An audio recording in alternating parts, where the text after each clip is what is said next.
அனைவருக்கும் வணக்கம். இது யூகேவி தமிழா. கல்வி சம்மந்தப்பட்ட தகவல்களை நம்ம சேனலில் தொடர்ச்சியாக கொடுத்துட்டு வரோம்.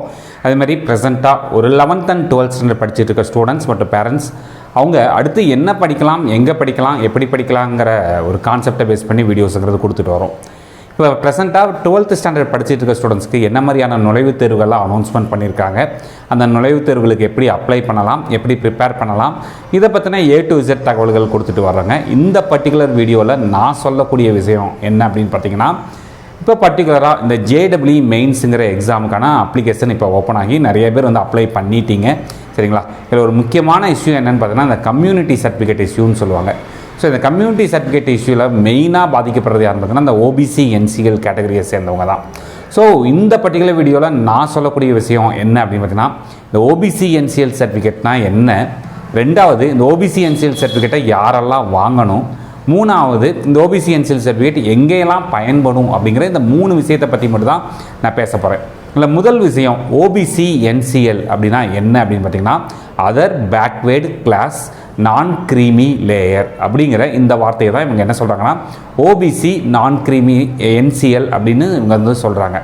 ஓகே, இப்போ இந்த சர்டிஃபிகேட் எங்கே சார் உபயோகம் ஆகும் அப்படின்னு ஒரு டவுட் இருக்கும்.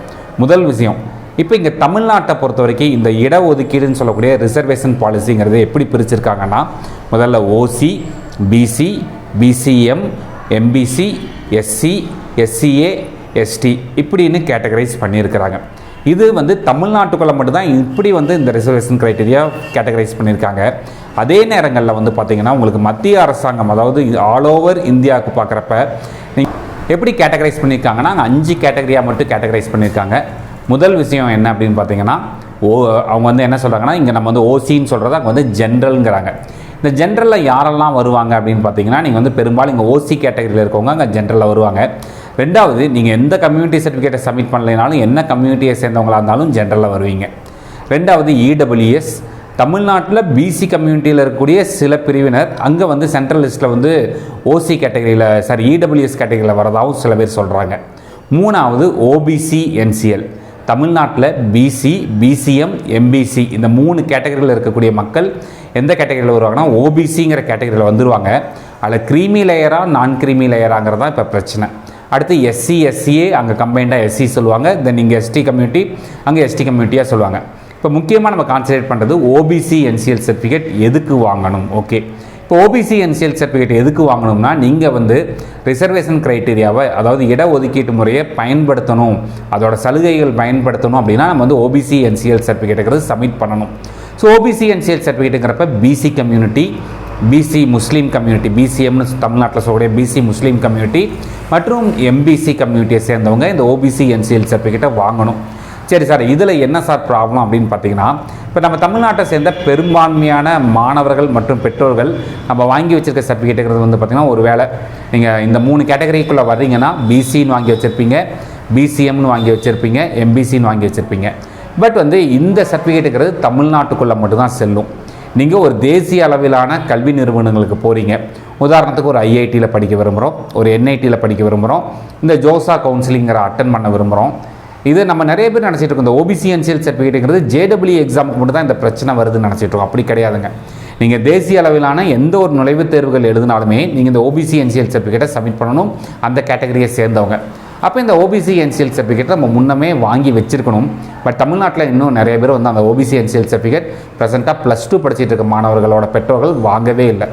இப்போ ஃபோன் பண்ணி நிறைய பேர் கேட்குறாங்க, சார் இந்த தேதி முடிய போகுது, நம்மளுக்கு இப்போ வந்து OBC NCL சர்டிஃபிகேட் தர்றதுக்கு லேட் ஆகுதுங்கிறாங்க, என்ன பண்ணலாம் அப்படின்னு கேட்குறாங்க. அதுக்குமே அவங்க வந்து ஒரு ஆப்ஷன் வச்சுருக்காங்க. நீங்கள் JEE அப்ளை பண்ணுறப்பே என்ன கேட்குறாங்கன்னு பார்த்தீங்கன்னா, நீங்கள் OBC NCL சர்டிஃபிகேட் இப்போ ப்ரெசென்ட்டாக இருக்குதா, இருந்தால் அந்த நம்பரை போட சொல்கிறாங்க. இல்லைன்னா அதுக்கு அப்ளை பண்ண டீட்டெயில்ஸை வந்து எடுத்து கொடுத்து என்ன தேதியில் அப்ளை பண்ணியிருக்கீங்க, அந்த அப்ளிகேஷன் நம்பர், யாருக்கு அப்ளை பண்ணியிருக்கீங்கிற தகவல்களும் கொடுத்து கேட்டிருக்காங்க. அதை மட்டுமே என்ட்ரு பண்ணாலே போதும். பட் என்னென்னா, இதெல்லாம் வந்து இந்த JEE எக்ஸாம்ஸ்க்கு மட்டுமே நினச்சிட்ருக்கோம். அப்படி கிடையாதுங்க. நீங்கள் நீட்டுக்கு அப்ளை பண்ணாலும் நம்மளுக்கு வந்து இது தேவை, அதுமாதிரி ஃபேஷன் டெக்னாலஜி படிக்கிறதுக்கு அப்ளை பண்ணணுனாலும் தேவை, டிசைன் ஓரியன்டான கோர்சஸ் படிக்கணுன்னாலும் தேவை, மற்றும் எல்லா விதமான நுழைவுத் தேர்வுகளுக்கும் இந்த OBC NCL சர்டிஃபிகேட்டுங்கிறது தேவை. மூணாவது விஷயம், நம்ம OBC NCL சர்டிஃபிகேட்டுங்கிறத வெறும் படிப்புக்கு மட்டும்தான் பயன்படுதுன்னு நினச்சிட்ருக்கோம். அப்படி கிடையாதுங்க. நீங்கள் ஒரு மத்திய அரசோட வேலைக்கு போகணும் அப்படின்னாலுமே நீங்கள் OBC NCL சர்டிஃபிகேட்டை வந்து நீங்கள் வந்து சப்மிட் பண்ணணும், அந்த கேட்டகரியை சேர்ந்தவங்க.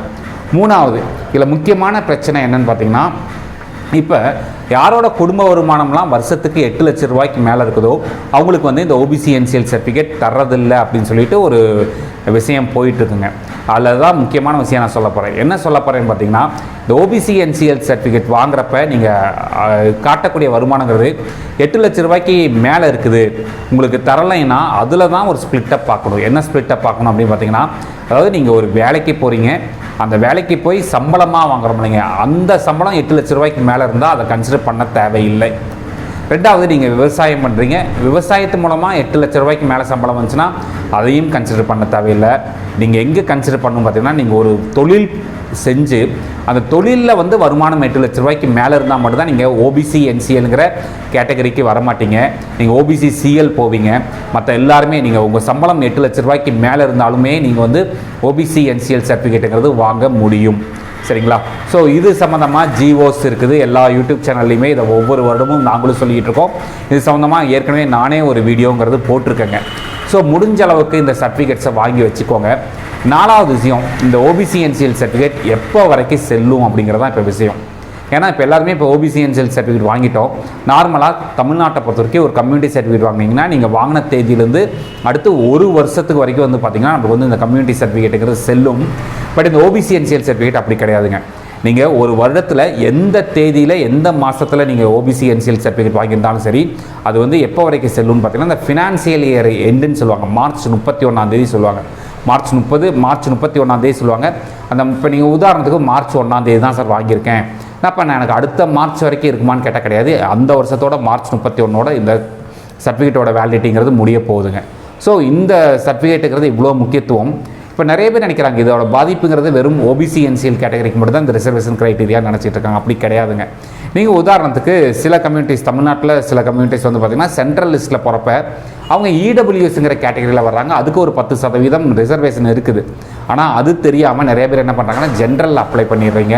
அப்போ உங்களுக்கு நியாயமாக கிடைக்க வேண்டிய இந்த இடஒதுக்கீடுங்கிறது கிடைக்காம போகிறதுக்கு வாய்ப்பு இருக்குது. நம்ம எல்லாருமே ஓபிசி என்சிஎல்னு அந்த சர்டிஃபிகேட்டை பற்றி மட்டுமே பேசிகிட்டு இருக்கோம். ஆனால் சில கம்யூனிட்டிஸ் வந்து பார்த்திங்கன்னா, சில கம்யூனிட்டிஸ் சேர்ந்த மாணவர்கள் இடபிள்யூஎஸ் கேட்டகரிக்கு எலிஜிபிள். ஆனால் தமிழ்நாட்டில் பார்த்திங்கன்னா மேபி நீங்கள் பிசியாக இருக்கலாம், தமிழ்நாட்டில் ஓசியாக இருக்கலாம். ஆனால் அங்கே போகிறப்ப உங்களுக்கு வந்து இடபிள்யூஎஸ் கேட்டகரி இருக்குதுங்க. 10% நம்மளுக்கு வந்து ரிசர்வேஷன் இருக்குது. பட் அதை வந்து நிறைய பேர் கன்சிடர் பண்ணுறதில்ல. நிறைய பேர் எல்லாமே ஜென்ரல்லே அப்ளை பண்ணிடுறீங்க. அதை அப்படி பண்ணாமல் நீங்கள் இடபிள்யூஎஸ் சர்டிஃபிகேட் ப்ராப்பராக சப்மிட் பண்ணீங்கிற பட்சத்தில் உங்களால் ஈஸியாக என்ன பண்ண முடியும்னு பார்த்தீங்கன்னா, ரிசர்வேஷன் க்ரைட்டீரியாவை வந்து யூஸ் பண்ணிக்க முடியும். இப்போ உங்கள் எல்லாத்துக்கும் ஒரு கேள்வி என்ன அப்படின்னு பார்த்தீங்கன்னா, எல்லாருமே கேட்ட என்கிட்ட ஒரு கேள்வி என்ன பார்த்தீங்கன்னா, சார் எதுக்கு சார் இத்தனை ரிசர்வேஷன் க்ரைட்டீரியா? இப்போ நம்ம பாட்டுக்கு ஜென்ரலில் சீட் எடுத்துகிட்டு போகலாமே, நம்ம ஏன் இதெல்லாம் பயன்படுத்தணும் அப்படின்னு பார்த்தீங்கன்னா, இப்போ நீங்கள் ஒரு ஜேடபிள்யூ எக்ஸாம் எழுதுறீங்க, ஒரு 98% வாங்கிடுறீங்க. இப்போ நீங்கள் என்ஐடி திருச்சியில் தான் ஜாயின் பண்ணணும்னு விரும்புகிறோம். ஆனால் வந்து 98%க்கு நமக்கு என்ஐடி திருச்சியில் சீட்டு கிடைக்கல ஜென்ரல் கேட்டகரியில். அதே நீங்கள் வந்து ஒரு இடபிள்யூஎஸ் கேட்டகரியை சேர்ந்தவங்களாக இருந்தாலோ, ஓபிசி என்சிஎல் கேட்டகரியை சேர்ந்தவங்களாக இருந்தாலோ உங்களுக்கு மேபி கிடைக்கிறதுக்கு ஒரு வாய்ப்பு இருக்குது. கிடைக்கிறதுக்கான ஒரு வாய்ப்பை நம்ம உருவாக்கி வச்சுருக்கிறாங்க. அதை ஏன் நம்ம வந்து மிஸ் பண்ணணும்? ஸோ இந்த மாதிரி சர்டிஃபிகேட்ஸ் எல்லாம் ப்ராப்பராக வாங்கி வைங்க. நம்ம வெறும் படிப்புக்குன்னு மட்டும் நினச்சிட்ருக்கோம். நீங்கள் பின்னாடி ஒரு மத்திய அரசோட வேலைக்கு போகிறீங்க, மத்திய அரசோட வேலைக்கான அப்ளிகேஷன் அப்ளை பண்ணுறப்பே நம்மளுக்கு இந்த சர்டிஃபிகேட்ஸ்லாம் தேவைப்படும். ஸோ நம்ம குழந்தைங்களோட சர்டிஃபிகேட்ஸ் எல்லாம் ப்ராப்பராக பெற்றோர்கள் தயார் செஞ்சு வச்சுக்கோங்க. இந்த மாதிரி கண்டினியூஸாக உங்களுக்கு கல்வி சம்மந்தப்பட்ட பல்வேறு வகையான தகவல்கள் வேணுங்கிறவங்க யூகேவி தமிழா அப்படிங்கிற இந்த யூடியூப் சேனலை சப்ஸ்கிரைப் பண்ணிக்கோங்க. மற்றும் இந்த வீடியோ உபயோகமாக இருக்குது நீங்கள் ஃபீல் பண்ணிங்கன்னா உங்களுக்கு தெரிஞ்ச மாணவர்கள் மற்றும் பெற்றோர்களுக்கு இந்த வீடியோவை ஷேர் பண்ணுங்கள். மிகவும் நன்றி.